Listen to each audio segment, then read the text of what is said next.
Whether we want to deal with it or not, this was a very non-patriotic 4th of July. You didn't get your typical. You ain't get that kind of energy. There was still fireworks popping, but I didn't see American flags flying on everybody car anymore. There's a couple reasons for that. One is, without saying too much or sounding accusatory, just pay attention to how the structure of government changed. Look at certain rules that are in place now that weren't in place 20 years ago, 30 years ago. Just pay attention. Just pay attention. You could still call it a democracy, but um, I aced poli sci too in college, and there's some other forms of government that have been interwoven. All right, that's one reason. The other is, if you've been checking out the news recently, whether you want to say the official or quacks, it's up to you. It's up to you. But currently, what are they covering now? UFO stories again, talking about Area 51, talking about aircraft, right? Talking about other life. Now, why this can dampen the otherwise uh, patriotic spirit is because if you're celebrating independence, you're only celebrating that as a country. And if you're talking about alien aircraft and all of this, then the idea of a country's independence looks feudal, looks futile, however you want to say it.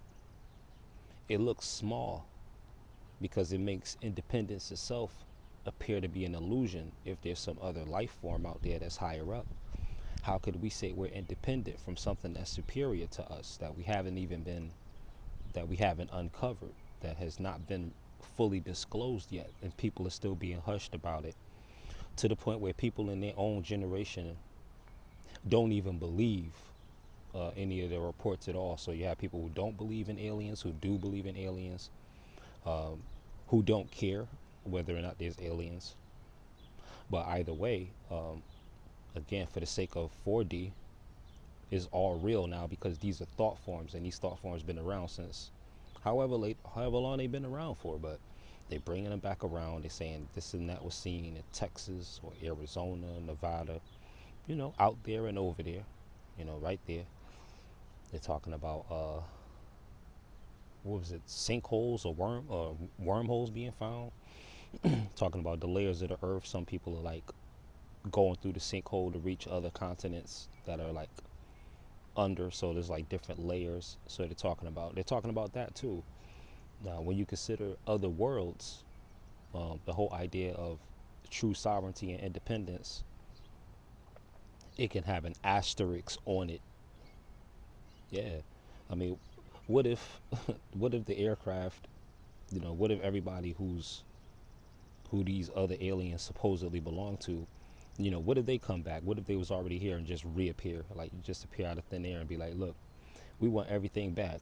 And what if they all standing 25 feet tall? They all bulletproof. They all can fly. They all can jump. They all can multiply. They all can teleport. They all can mind read. They all can override all technologies. What if those things are either uh, organically other alien life forms or just some kind of wild invention, like the robo dog going mad? You seen the robo dog, right? Just imagine like a couple million of them with an off switch, put to the kill switch. You know what I mean? You're dealing with Armageddon, but through man's own making, because man made that dog. What if the machines go? What if you really have an iRobot scenario?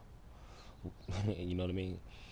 Even the human, even the hero in iRobot had a roboticized part on him. Even he was bionic commando. Even he had a mechanic arm. The mechanic arm is telling you something. Don't expect the hero of this story, this real story life, to be technology-less. Nah, They won't be a machine, but they'll be interwoven with a machine. Even the new Zelda game, Link got the robotics on his arm too. So these are just a few things to look at. Whether you say it's cracking code, just looking at things in 4D. How they appear beneath the surface. Super T Sigma, Sigma programming. Keep learning.